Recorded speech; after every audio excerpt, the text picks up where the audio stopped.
Bila menantu saya suruh saya pergi, saya hanya senyum bukan sebab tak terasa, tapi sebab waktu itu saya sedar. Air mata saya takkan ubah apa-apa. Malam itu, saya kemas beg kecil saya. Hanya beberapa helai pakaian, cermin mata lama saya, dan sekeping gambar anak saya waktu dia berumur 7 tahun. Tersenyum, gigi depannya tiada, sambil memegang kek yang saya bakar untuk hari lahirnya. Gambar itu satu-satunya benda yang masih terasa seperti kasih sayang bagi saya. Sewaktu saya tutup beg itu, saya berbisik perlahan. Tak apa, nak. Mungkin satu hari nanti, kamu akan ingat. Bunyi lembut hujan di luar. Aneh betul hidup ini. Kita habiskan bertahun-tahun membina sebuah rumah. Mengajar anak tentang betul dan salah. Menjaga dia semasa dia demam di malam hari. Berlapar supaya dia cukup makan. Dan satu hari nanti, anak yang sama itu pandang kita seperti orang asing. Skim kisah saya. Kisah bagaimana saya kehilangan anak saya. Bukan sebab kematian, tapi sebab jarak, ego, dan dinding sunyi di rumah baru. Dulu, hidup saya kecil tapi penuh makna. Saya tinggal di sebuah rumah kecil di hujung lorong sempit. Dindingnya berwarna biru muda. Warna yang nampak lembut bila disinari matahari. Suami saya sudah lama pergi, jadi hanya tinggal saya dan anak saya, Arif. Dia adalah sebab saya terus bertahan. Saya masih ingat. Setiap pagi saya berjalan bersamanya ke sekolah. Dia selalu genggam tangan saya kuat-kuat. Jarinya kecil dan selalu berpeluh kerana teruja. Ama, bila saya besar nanti, saya akan belikan Ama rumah besar, katanya. Saya ketawa. Jadi anak yang baik saja sudah cukup. Arif. Itu saja yang Ama mahu. Kami tak punya banyak. Ada hari kami hanya kongsi semangkuk nasi dan kari. Tapi setiap malam sebelum tidur, saya akan ceritakan kisah padanya. Kisah tentang harapan, kejujuran, dan kasih sayang. Dia selalu tertidur dengan kepala di atas riba saya. Tahun berganti tahun. Dia makin tinggi, makin bijak, makin yakin. Dan saya makin tua, makin perlahan, makin lemah. Tapi saya percaya, kasih antara kami tetap sama. Bila dia tamat universiti, saya rasa skim ganjaran kami. Semua pengorbanan itu akhirnya berbaloi. Dia orang pertama dalam keluarga yang pakai jubah graduasi. Saya duduk dalam dewan, tangan menggigil, cuba tahan air mata. Lepas majlis, dia berlari ke arah saya. Dia peluk saya erat sampai saya susah bernafas. Ama, dia bisik. Ini semua untuk Ama. Saat itu, kehangatan itu, saya harap boleh saya hentikan masa dan simpan selama-lamanya. Beberapa tahun kemudian, Arif berkahwin. Nama isterinya Laila. Gadis lembut, cantik, dari keluarga baik. Pada mulanya, saya terus menyukainya. Dia sopan, lembut, dan suka senyum. Masa pertama kali datang ke rumah kami, dia bawa bakul buah dan cium tangan saya. Ama, saya selalu dengar cerita tentang Ama, katanya dengan manis. Saya rasa bersyukur. Saya fikir, mungkin Tuhan dah kirimkan saya seorang anak perempuan juga. Selepas kahwin, mereka pindah ke bandar. Dapat rumah baru, dekat dengan pejabat Arif. Saya tinggal di rumah lama kami. Tapi Arif tetap telefon saya setiap petang. Ama, dah makan? Ama, jangan lupa ubat. Kadang-kadang dia balik hujung minggu, bawa barang dapur atau kue kegemaran saya. Dan bila dia pergi, dia selalu peluk saya erat. Sama seperti hari graduasi dulu. Saya akan melambai sampai keretanya hilang di hujung jalan. Saya fikir, hubungan kami akan kekal begitu selamanya. Tapi hidup ni jarang beri amaran bila sesuatu mula berubah. Ia bermula perlahan, seperti retak halus pada kaca. Tak nampak pada mula, sampai akhirnya merebak dan pecah. Semuanya bermula dengan panggilan tak dijawab. Kemudian, lawatan yang makin jarang. Dan bila dia datang pun, dia tak lama tinggal. Ama, saya ada kerja esok, katanya sambil tengok jam. Laila duduk di sebelah, sibuk menatal teleponnya. Hampir tak pandang saya. Saya cuba berbual tentang kebun, jiran, apa saja. Tapi matanya tetap jauh. Satu petang saya tanya perlahan, "Laila, macam mana rumah baru tu?" Dia senyum, sopan tapi dingin. "Boleh tahan, Ama. Cuma kecil." Kecil. Perkataan itu bergema dalam hati saya berhari-hari. Kecil seolah-olah semua yang saya bina dengan tangan ini tak cukup untuknya. Tapi saya tetap cuba. Masa mereka datang lagi, saya buat kue kegemaran dia. Tapi bila saya hidang, dia kata, "Oh, maaf, Ama. Saya tak makan manis sekarang." Saya ketawa kecil. "Tak apa, sayang. Lebih untuk saya lah." Tapi bila saya pandang Arif, dia langsung tak perasan. Sibuk dengan telefonnya. Jarak antara kami makin besar. Bukan dengan kata, tapi dengan senyap. Beberapa bulan kemudian, Arif telefon. Suaranya ceria. "Ama, kami pindah rumah besar. Minggu depan saya datang ambil Ama." Hati saya melonjak. Rumah besar, mungkin mereka mahu saya tinggal bersama. Saya boleh tolong, masak, berbual, jadi sebahagian dari hidup mereka lagi. Saya kemas barang lebih awal. Lipas sari terbaik saya. Gilap bingkai gambar. Siap buat kue. Bila mereka sampai, Laila hampir tak pandang saya. Tapi Arif senyum. "Mari, Ama. Ama pasti suka rumah baru ni." Rumah itu cantik, dinding putih, perabot baru, permaidani lembut. Semuanya nampak sempurna, terlalu sempurna. Laila tunjuk bilik saya, kecil, kemas, di sebelah dapur. Beberapa minggu pertama, semuanya terasa tenang. Saya masak sarapan, tolong lipat pakaian, siram pokok. Arif nampak bahagia, walaupun makin sibuk. Tapi perlahan-lahan, saya mula perasan perubahan kecil lagi. Desahan Laila bila saya masuk dapur. Pandangan matanya bila saya bercakap terlalu lama. Dan ketegangan halus yang memenuhi ruang setiap senja. Kadang-kadang, bila Arif pulang penat, Laila akan berbisik padanya dalam bilik. Saya dengan nama saya disebut perlahan. "Berhati-hati." Dan kemudian sunyi. Saya tak mahu fikir buruk. Tapi saya dapat rasakan seperti bayang yang makin mendekat setiap hari. Kadang-kadang, diam boleh lebih kuat daripada kata-kata. Di rumah itu, setiap hari diam berbicara. Pada mulanya, saya cuba abaikan. Pandangan dingin, ayat yang tergantung, senyuman separuh hati. Saya bisik pada diri, mungkin saya cuma terbayang. Tapi jauh di dalam hati, saya tahu ada sesuatu yang telah berubah. Setiap pagi, saya bangun awal untuk siapkan sarapan. Tabiat lama susah hilang. Walaupun Laila biasanya pesan makanan atau masak sendiri, saya tetap mahu bantu, mahu rasa berguna. Mahu tunjuk kasih sayang dengan cara yang saya tahu.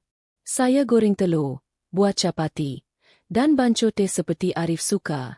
Tapi bila mereka datang ke meja, Laila akan berkata, "Oh, Ama, kami dah makan. Kami nak cepat." Makanan itu akan terbiar. Wapnya hilang. Sama seperti tempat saya dalam hidup mereka.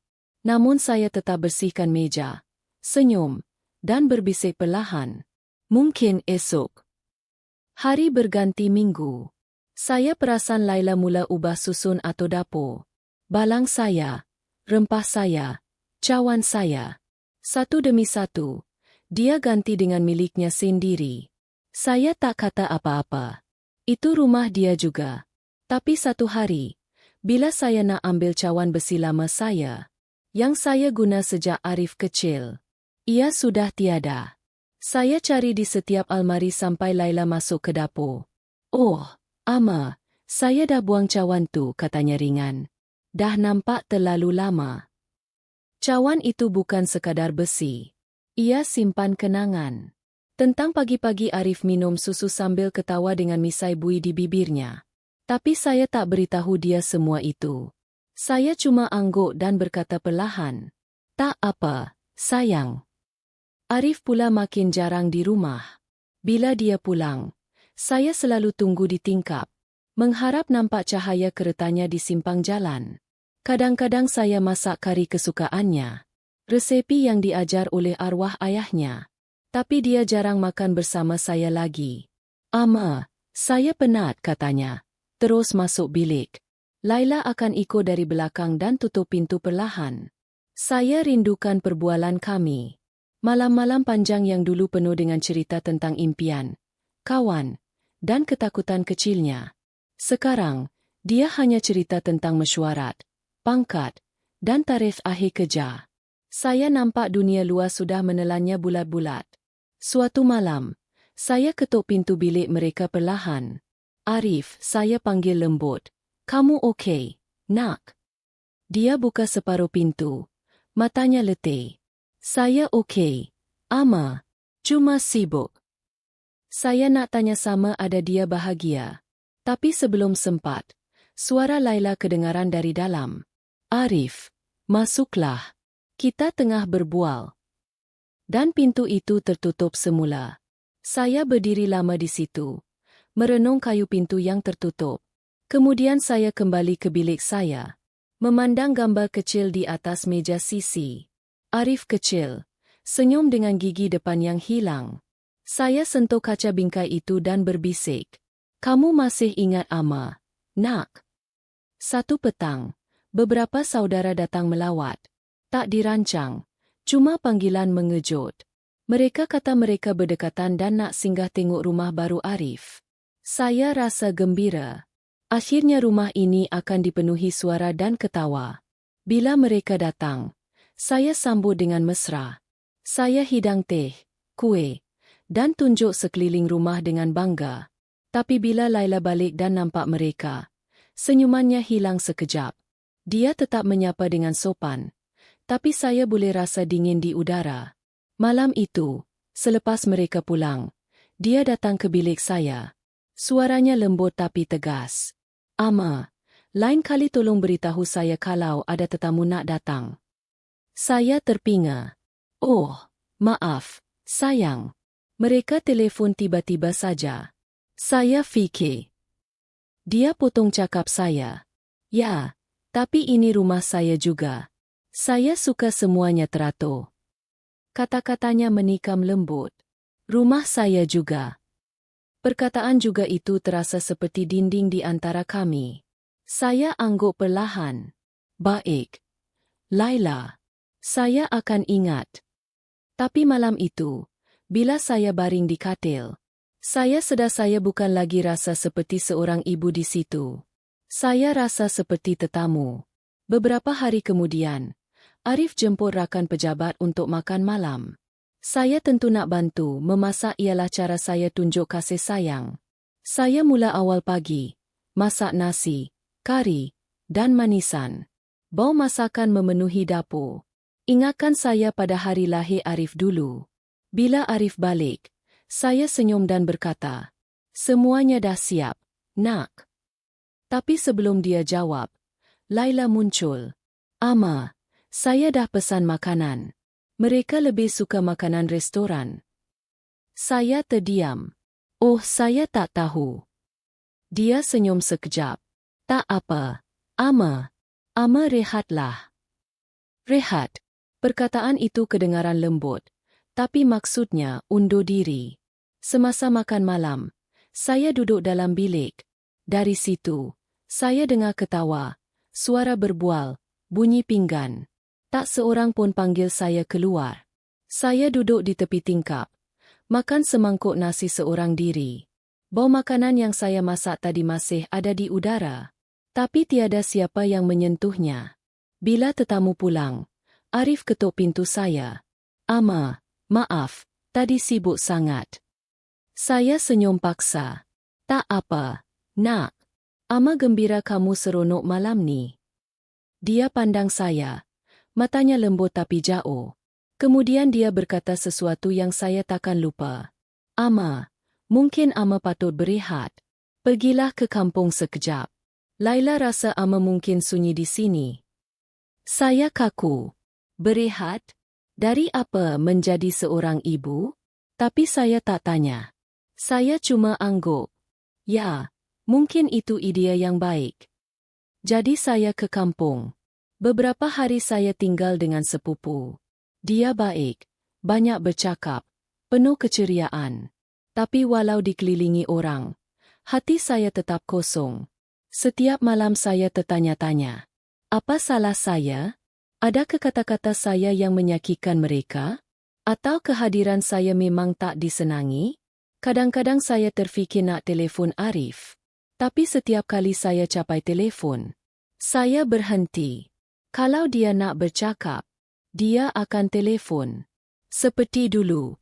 Tapi telefon itu tetap sunyi. Seminggu kemudian, saya kemas barang dan balik ke bandar. Saya terlalu rindu anak saya.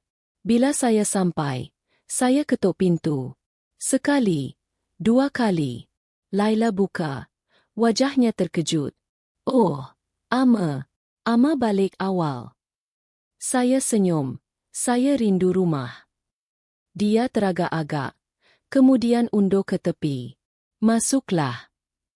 Rumah itu nampak lain. Ada hiasan baru, langsir baru, perabot baru. Malah bingkai gambar kecil saya di rak pun dah tiada. Saya tanya perlahan. Laila, mana gambar Arif masa graduasi tu? Dia jawab. Oh, saya simpan elok dalam laci. Saya nak ruang tamu nampak lebih kemas. Kemas. Begitulah nasib kenangan saya dianggap semak. Malam itu, Arif balik lewat. Bila nampak saya, dia nampak terkejut tapi tak kata banyak. Saya tunggu dia tanya kabar. Tapi dia cuma berkata, saya ada mesyuarat pagi esok. Ama, kita sembang esok. Esok. Tapi esok itu tak pernah datang. Satu petang, saya terdengar mereka bertengkar perlahan. Saya tak sengaja dengar, tapi suara mereka sampai ke lorong. Dia tak faham batas. Arif, kata Laila. Dia selalu masuk dapur, usik barang saya. Dia mak saya, jawab Arif perlahan. Dia cuma nak tolong. Tapi ini rumah kita, Laila balas. Kita perlukan ruang sendiri. Lepas itu senyap. Kemudian Arif bernafas panjang. Saya akan cakap dengan dia. Tangan saya menggigil. Saya berdiri di belakang pintu. Sedar yang saya kini hanyalah masalah yang perlu diselesaikan. Malam itu, Arif datang ke bilik saya. Mukanya letih, nadanya berat. Ama, dia mula. Laila rasa Ama patut rehat lebih. Mungkin Ama balik kampung semula buat sementara. Saya akan datang lawas selalu. Saya janji. Hati saya berat, tapi suara saya tenang. Kamu rasa itu yang terbaik untuk kamu berdua? Dia angguk tanpa memandang saya. Saya cuma nak ketenangan. Ama. Ketenangan. Seolah-olah kehadiran saya ialah bunyi bising. Saya senyum perlahan. Baiklah, nak. Kalau itu yang kamu mahu. Dia nampak lega. Dan skim yang paling menyakitkan. Malam itu, saya kemas semula beg kecil saya. Beg yang sama bertahun dulu. Baju, cermin mata, dan gambar Arif masa kecil. Bila Laila nampak saya mengemas, dia berkata lembut. Ama, terima kasih sebab faham. Saya angguk dan senyum paksa. Tak apa, sayang. Saya cuma nak semua orang bahagia. Dia tak nampak air mata yang saya tahan. Sebelum saya melangkah keluar, saya pandang Arif. Dia peluk saya, tapi tidak seera dulu. Jaga diri, Ama, katanya. Dan saya berbisik. Kamu juga, nak. Sentiasa. Bunyi pintu tertutup perlahan. Perjalanan kereta api pulang ke kampung sangat panjang dan sunyi. Saya duduk di tepi tingkap, memerhati sawah yang berlalu. Hijau bertukar menjadi coklat. Awan bergerak perlahan seperti kenangan yang melayang. Orang di sekeliling berbual, ketawa, berkongsi makanan ringan. Tapi saya diam, memeluk bingkai gambar kecil di pangkuan saya dengan erat. Bila saya tiba di rumah lama itu, Lantai dipenuhi debu. Sarang labah-labah tergantung seperti tirai nipis di penjuru siling. Baunya seperti masa, bau yang hanya ada pada bilik-bilik kosong. Saya buka tingkap supaya udara masuk. Tapi kesunyian tetap tinggal. Malam itu, saya duduk di hujung katil dan berbisik pada diri sendiri. Mungkin inilah takdirnya. Mungkin anak-anak itu bukan untuk dimiliki, cuma untuk dipinjam. Hari berganti minggu. Saya coba membina semula rutin hidup. Saya sapu lantai, jaga kebun kecil, masak makanan ringkas. Tapi semuanya terasa terlalu senyap. Setiap petang, saya duduk di tepi pagar, mengharap telefon berbunyi atau ada kereta berhenti di luar. Kadang-kadang memang telefon berbunyi, tapi bukan Arif. Hanya jiran, saudara jauh, atau panggilan tersalah nombor. Setiap kali saya letak gagang, saya pandang telefon itu lama, menunggu bunyi yang paling saya rindukan. Suaranya memanggil, "Ama." Suatu pagi, saya duduk di meja kecil dan mula menulis surat. Bukan sebab saya fikir dia akan balas, tapi sebab saya perlu lepaskan kata-kata yang terperangkap dalam hati. Anak kesayanganku Arif, semoga kamu sihat.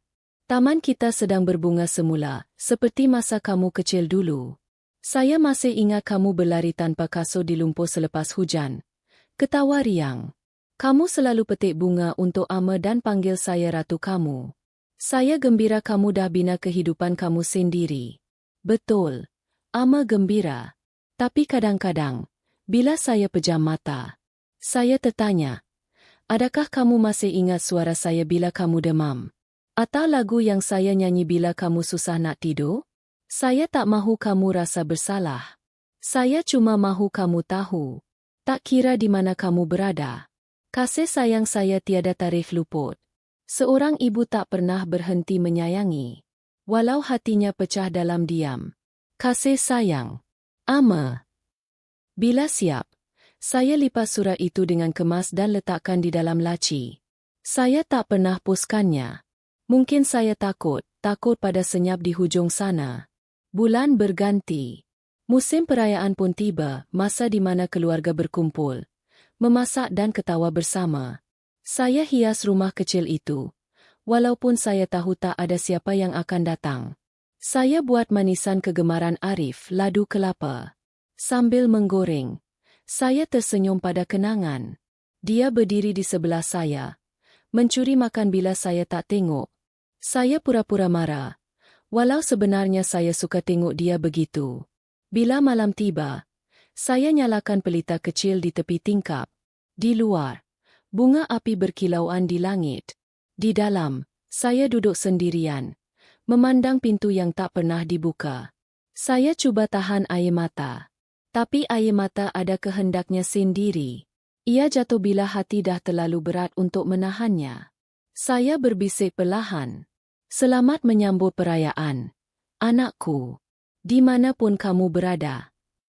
Suatu pagi, semasa saya menyiram pokok di kebun, saya tergelincir di tanah basah. Sakit mencucuk di lengan. Bila saya cuba gerakkan, saya tak mampu. Jiran dengar jeritan saya dan datang membantu. Mereka bawa saya ke klinik. Doktor kata tulang saya retak, perlu rehat beberapa minggu. Malam itu, saya baring di katil dengan tangan berbalut. Rasa sakit bukan hanya di tulang, tapi jauh di dada. Saya terfikir nak telefon Arif. Cuma nak dengar dia kata, "Ama, saya datang." Tapi saya ragu. Adakah dia akan datang? Atau dia akan kata, "Ama, saya sibuk. Jaga diri ya." Saya dial nombor dia juga akhirnya. Telefon berdering sekali, 2 kali, 3 kali. Kemudian terus ke peti suara. Saya tak tinggalkan mesej. Saya letakkan telefon perlahan dan pandang keluar tingkap. Di luar, hujan turun lagi. Lembut, berpanjangan, menenangkan dengan cara yang sepi. Seminggu kemudian, ada orang ketuk pintu saya. Bila saya buka, wajah yang saya kenal jiran lama, Mak Salma. Dia senyum mesra. "Arif dan Laila saya jumpa di pasar," katanya. Saya beritahu mereka tentang Ama jatuh. Mungkin mereka akan datang melawat. Kata-katanya lembut, niatnya baik. Tapi hati saya terasa pedih. Kerana anak saya tahu tentang keadaan saya bukan dari saya, tapi dari orang lain. Namun saya tetap menunggu. 2 hari kemudian, sebuah kereta berhenti di depan rumah. Saya intai dari tingkap, Arif. Saya cepat-cepat buka pintu dengan tangan yang masih sakit. Dia pandang saya dengan wajah risau tapi tergesa. Ama okey. Saya okey, nak. Cuma jatuh sikit. Dia duduk di sebelah saya beberapa minit. Kami berbual tentang kesihatan, kerja, rumah. Tapi bukan tentang apa yang benar-benar penting. Saya nak kata, Ama rindu kamu. Tapi kata-kata itu tersekat di kerongkong. Kemudian dia tengok jam. Saya kena pergi. Ama, Laila tunggu dalam kereta. Saya angguk. Sembunyikan rasa hampa. Baik, nak. Hati-hati memandu. Sebelum pergi, dia hulurkan sampul. Ini sedikit duit. Ama, untuk ubat. Saya senyum nipis. Terima kasih. Tapi bila dia berlalu, saya sedar. Kadang-kadang kasih sayang bersembunyi di sebalik wang. Bila kata-kata terlalu sukar untuk diucapkan. Sebulan kemudian, ribut kuat melanda kampung. Guru menggoncang tingkap. Atap bocor di 2 tempat. Malam itu, saya tak dapat tidur. Saya duduk di bawah cahaya lilin yang berkelip. Mendengar hujan menghentam rumah. Kenangan datang bertubi-tubi. Arif kecil. Takut guru. Dia akan berlari ke arah saya. Bersembunyi di bawah selendang saya. Saya akan kata, jangan takut, nak. Langit tengah main gendang saja. Sekarang guru berdentum lagi. Tapi tiada siapa yang berlari ke arah saya. Saya pandang bingkai gambar lama di atas meja. Air menitis dari bumbung. Jatuh tepat di atas muka Arif dalam gambar. Masa skim saya benar-benar menangis. Saya peluk gambar itu ke dada dan menangis perlahan. Bukan marah, bukan kuat. Hanya diam-diam. Seperti seseorang yang meratapi sesuatu yang masih hidup. Tapi sudah hilang. Saya berbisik. Saya tak salahkan kamu, nak. Dunia ini bising. Dan ibu terlalu lembut. Kadang-kadang, yang lembut itu perlahan-lahan hilang. Keesokan paginya, saya bangun dengan tubuh lemah. Sakit di lengan semakin terasa. Doktor datang dan berkata, Puan tak boleh tinggal seorang diri lagi. Puan perlukan bantuan. Selepas dia pergi, saya duduk di meja kecil semula. Saya keluarkan surat yang saya tulis dulu, yang saya tak pernah poskan. Saya baca semula, lalu tambah beberapa baris di hujungnya. Kalau kamu baca surat ini, Arif, ketahuilah Ama tak marah. Ama cuma mahu tengok kamu senyum lagi. Hidup ini singkat, nak. Jangan biarkan jarak mencuri kasih sayang. Belum terlambat untuk kita ingat siapa diri kita. Saya masukkan surat itu ke dalam sampul. Tulis alamatnya dengan cermat. Dan serahkan kepada postman. Untuk pertama kali dalam berbulan-bulan. Hati saya terasa tenang sedikit. Seolah-olah melalui kata-kata itu. Kasih saya akan sampai kepadanya semula. 2 minggu kemudian, saya duduk di taman bila sebuah kereta berhenti di luar. Saya angkat muka dan dia ada di situ. Arif. Dia nampak lain letih, serius, tapi ada kelembutan di wajahnya. Ama, katanya perlahan, melangkah masuk. Saya dapat surat Ama. Saya senyum lemah. Kamu datang. Dia angguk. Beberapa ketika kami hanya diam. Kemudian dia duduk di sebelah saya dan genggam tangan saya. Ama, saya tak tahu, saya tak sedar betapa sunyinya Ama. Saya pandang dia lembut. Kamu tak sengaja lupa, nak. Hidup memang buat orang sibuk. Ama faham. Air mata mengalir di matanya. Dia genggam tangan saya lebih erat. Saya fikir saya bagi Ama rehat. Ketenangan tapi rupanya saya beri jarak. Saya senyum perlahan. Ibu tak pernah kira jarak. Nak, kami cuma menunggu. Sampai jalan itu membawa kamu pulang semula. Dia menangis perlahan. Dan untuk pertama kalinya selepas bertahun-tahun, saya nampak semula budak kecil yang saya kenal dulu. Tak lama kemudian, Laila pun datang. Wajahnya canggung, memegang bakul buah. "Ama," katanya perlahan. "Saya minta maaf. Dulu saya tak faham. Saya sangka kehadiran Ama akan sempikan ruang kami. Tapi sekarang saya sedar, kasih sayang Ama yang hilang dari rumah kami." Saya senyum dan usap pipinya. "Tak apa, sayang. Kadang-kadang kita hanya belajar tentang kasih selepas kehilangannya." Dia kesat air mata. "Tolong balik dengan kami, Ama. Rumah rasa kosong tanpa Ama." Saya terdiam seketika. Kemudian saya berkata perlahan, "Belum lagi. Biar Ama sembuh dulu. Tapi suatu hari nanti, ya, Ama akan datang." Arif mengangguk. "Kami akan tunggu, Ama. Kali ini kami datang setiap minggu. Takkan ada lagi senyap." Dan memang benar. Setiap minggu mereka datang. Mereka bawa makanan, tawa, dan kehangatan. Sesuatu yang saya fikir sudah hilang selamanya. Bingkai gambar lama masih ada di atas meja sisi saya. Tapi kini di sebelahnya, ada satu lagi. Gambar kami bertiga, tersenyum bersama semula. Kadang-kadang, bila saya pejam mata waktu malam, saya berbisik perlahan. "Dia ingat. Anakku masih ingat." Pagi selepas Arif dan Laila datang berkunjung terasa berbeza. Untuk pertama kalinya selepas sekian lama, rumah itu tidak lagi terasa kosong. Udara masih membawa bau teh dan gelak tawa yang baru sahaja pergi, tapi masih tinggal di sekelilingku.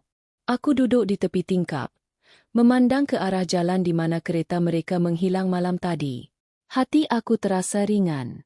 Bukan kerana semuanya sudah sempurna, tapi kerana ada harapan semula. Harapan itu perkara yang sunyi. Ia tidak menjerit, tidak menuntut. Ia hanya duduk lembut di dalam hati, berbisik, "Mungkin kali ini, semuanya akan baik-baik saja." Dalam minggu-minggu yang menyusul, Arif mula sering menelepon. Kadang-kadang pada waktu pagi, kadang-kadang lewat malam selepas dia pulang kerja. "Ama, ibu dah makan?" "Dah, sayang." "Ibu ambil ubat tak?" "Ya, ibu ambil." Soalan-soalan mudah, kata-kata biasa, tapi semuanya terasa seperti cahaya matahari bagiku. Laila juga mula menelepon. Dia akan bertanya tentang resipi. "Macam mana nak buat kari kambing ibu sedap sangat?" Aku ketawa perlahan, menceritakan setiap langkah kecil. Sedikit demi sedikit, jarak yang dulu terasa jauh mula mengecil. Seperti yang dijanjikan, Arif datang setiap hujung minggu. Kadang-kadang dia bawa barang dapur, kadang bunga, kadang tiada apapun, cuma dirinya sendiri. Dan itu sudah cukup bagiku.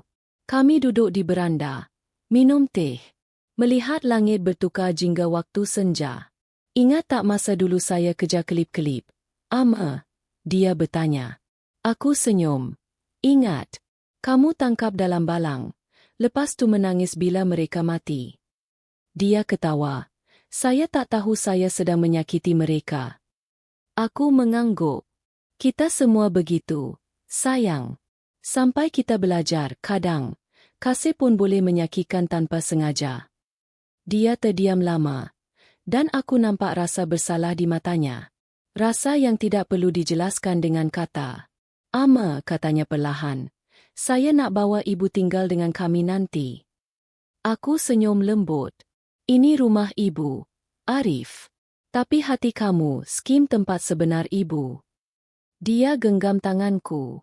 "Kalau begitu, saya akan pastikan pintu hati saya sentiasa terbuka." Hidup mula kembali perlahan dan damai. Setiap pagi aku menyiram pokok, beri makan burung. Petang aku membaca, memasak makanan ringkas. Setiap Ahad, Arif dan Laila datang tanpa gagal. Kadang bawa kawan, kadang hanya berdua. Kami masak bersama. Ketawa bersama. Laila mula panggil aku Ama semula, kali ini dengan penuh kasih. Satu petang, sambil kami membasuh pinggan, dia berkata, "Saya tak faham dulu, Ama. Saya ingat cinta itu hanya antara suami dan isteri. Tapi sekarang saya tahu, cinta makin besar bila kita kongsikan." Aku tersenyum lembut. "Ya, sayang. Cinta itu seperti pelita. Ia takkan hilang bila kita hulu pada orang lain, malah menerangi ruang yang lebih luas." Dia mengangguk perlahan. Matanya berkaca. Satu Ahad, Arif datang dengan sampul di tangannya. Dia nampak gugup, seperti kanak-kanak yang menyimpan rahsia. "Ama," katanya, "kami jumpa sesuatu." Dia hulurkan kertas itu padaku. Ia adalah dokumen rumah, sebuah rumah kecil di bandar. Dekat dengan mereka. "Kami beli untuk ibu," katanya perlahan. "Supaya ibu boleh dekat dengan kami. Tapi masih ada ruang sendiri." Aku pandang kertas itu. Terdiam. "Arif, ibu tak perlukan rumah baru." Dia geling kepala. "Ibu layak dapat. Ama. Ibu dah beri seluruh hidup untuk kami. Sekarang biar kami pula yang memberi balik." Air mata mengalir di pipiku. Bukan kerana rumah itu, tapi kerana kasih sayang di sebalik pemberian itu. Kasih yang akhirnya kembali pada asalnya. Aku sentuh pipinya dengan lembut. "Ibu tak perlukan dinding, sayang. Ibu cuma perlukan hatimu sentiasa terbuka. Skim rumah sebenar ibu." Dia tersenyum. "Hati saya akan sentiasa begitu, Ama." Suatu petang, sambil mengemas almari lama, aku jumpa album gambar lama. Halamannya sudah kekuningan, tepi-tepinya koyak. Aku duduk di lantai dan membukanya. Ada gambar Arif waktu kecil. Hari pertama ke sekolah. Hari lahirnya. Gambar dia berdiri bangga dengan basikal kecilnya. Aku senyum sambil menangis. Jariku menelusuri setiap gambar perlahan-lahan. Ketika itu, Laila datang membawa secawan teh. "Ama, ibu tengok apa tu?" Aku tunjuk album itu. Dia duduk di sebelahku dan mula membelit satu persatu. Bila dia lihat gambar Arif masa kecil, dia ketawa perlahan. Muka dia sama macam ayahnya. Kami teruskan melihat gambar. Dan untuk pertama kalinya, dia bertanya tentang masa lalu. Tentang susah payah, tawa, dan hari-hari sederhana kami. Bila aku selesai bercerita, dia berkata perlahan, "Ibu pasti sangat sunyi dulu, membesarkan dia seorang diri." Aku senyum. "Sunyi, ya, tapi tak pernah rasa tak disayangi. Setiap senyuman dia sudah cukup menggantikan segalanya." Dia genggam tanganku dan berbisik, "Terima kasih kerana membesarkan lelaki yang saya cintai." Saat itu, udara terasa ringan. Seperti sesuatu yang lama dan berat akhirnya terangkat pergi. Malam itu, selepas mereka pulang, aku tak dapat tidur. Bukan sebab sedih, tapi kerana rasa syukur. Aku duduk di tepi tingkap, memandang langit malam. Bintang berkelip perlahan. Dan aku teringat pada suamiku. "Saya berjaya," bisikku lembut. "Anak kita pulang semula." Angin sejuk menyapa wajahku. Ia terasa seperti berkat. Seperti seseorang jauh di sana sedang mendengarkan. Minggu berlalu. Satu pagi, sambil menuang teh, aku sedar sesuatu yang sederhana tapi dalam. Cinta tak pernah benar-benar pergi. Ia cuma menukar suaranya. Kadang dalam pelukan. Kadang dalam panggilan telefon. Kadang dalam diam yang setia menunggu sampai hati lain kembali mengingati. Selama ini aku fikir aku sudah kehilangan anakku. Rupanya tidak. Dia cuma mengambil jalan yang lebih panjang untuk pulang. Dan begitulah menjadi seorang ibu, bukan? Bukan tentang mengawal. Bukan tentang kesempurnaan. Tapi tentang menunggu dengan hati terbuka. Walau ia terluka. Beberapa bulan kemudian, Arif dan Laila datang lagi. Kali ini, dengan berita gembira. "Ama," kata Arif sambil tersenyum. "Laila mengandung. Ibu akan jadi nenek." Aku terdiam sejenak. Lalu air mata jatuh tanpa sedar. Oh, sayang, itu rezeki besar. Laila pegang tanganku. Kami nak ibu duduk dengan kami bila bayi lahir nanti. Kami perlukan ibu. Aku senyum sambil mengesat air mata. Ibu akan ada di sana. Sentiasa. Petang itu, kami duduk bersama. 3 generasi. Satu kisah yang akhirnya sempurna. Aku ceritakan tentang Arif waktu bayi. Bagaimana dia menangis sepanjang malam sampai aku menyanyi untuknya. Bagaimana dia genggam jariku dan tak mahu lepas. Laila tersenyum sambil menyentuh perutnya. Arif pandang aku dan berkata, "Mungkin kali ini saya akan belajar dari ibu. Mungkin saya akan buat lebih baik." Aku ketawa perlahan. "Kamu akan baik-baik saja, sayang. Cuma dengar dengan hati. Anak-anak faham kasih sebelum faham perkataan." Beberapa bulan kemudian, bayi itu lahir. Seorang anak lelaki comel, dengan mata seperti ayahnya. Bila aku dukung dia buah kali pertama, aku rasa sesuatu dalam diriku sembuh sepenuhnya. Segala berat tahun-tahun lalu. Sakitnya jarak. Air mata yang diam. Semuanya lenyap dalam degupan kecil di dadaku. Arif berdiri di sebelahku, tersenyum. "Ama, kami namakan dia Rahil, sempena nama Eba." Aku pandang dia, mata basah dengan rasa haru. "Itu nama yang indah, sayang. Ayahmu pasti bangga." Bayi itu menguap dan genggam jariku. Aku berbisik, "Jangan pernah lupakan tangan yang memelukmu, kecilku." Arif dengar dan tersenyum. "Saya takkan biar dia lupa, Ama." Hari-hari berlalu. Aku berpindah ke rumah kecil berhampiran mereka. Cukup dekat untuk berkunjung setiap hari. Cukup jauh untuk memberi mereka ruang sendiri. Setiap pagi, aku berjalan ke rumah Arif untuk melihat Rahil. Kadang Laila akan berkata, "Dia cuma tidur bila ibu yang dukung." Aku akan mendodoi lembut, menyanyikan lagu yang sama aku nyanyikan pada ayahnya dulu. Saat itu, aku rasa masa seperti berhenti. Masa lalu dan masa kini bersatu dalam satu nafas kasih sayang. Kini, bila aku duduk di tepi tingkap, aku sering teringat tahun-tahun aku menunggu. Tangisan, sepi, dan rindu. Dan aku sedar, semua itu tidak sia-sia. Kerana kadang-kadang, cinta perlukan jarak untuk memahami dalamnya. Kalau Arif tidak menjauh, dia mungkin takkan tahu betapa kuat gemar rindu seorang ibu. Dan kalau aku tidak melepaskannya, dia mungkin takkan pernah pulang dengan kerelaannya sendiri. Hidup ada cara aneh mengajar tentang cinta. Bukan melalui keselesaan, tapi melalui kehilangan dan penemuan semula. Hari ini, bila aku lihat Arif bermain dengan anaknya, aku tersenyum perlahan. Kerana aku tahu, dia akhirnya faham. Bila menantuku suruh aku pergi, aku senyum, bukannya menangis. Waktu itu aku tak tahu bahawa dengan melangkah pergi, aku sebenarnya sedang membuka jalan untuk anakku pulang semula suatu hari nanti. Kadang-kadang, cinta bukan tentang menggenggam, ia tentang melepaskan, supaya hati dapat menemui jalan pulang. Dan bila ia pulang, kita sedar, mereka yang melupakan kita, selalunya ialah mereka yang paling perlukan kasih kita. Sudah bertahun-tahun berlalu sejak babak menyakitkan itu berakhir. Kadang-kadang, bila saya duduk di taman kecil saya, melihat bunga-bunga mekar, saya terfikir betapa banyak hidup boleh berubah, dan betapa diam ia berlaku.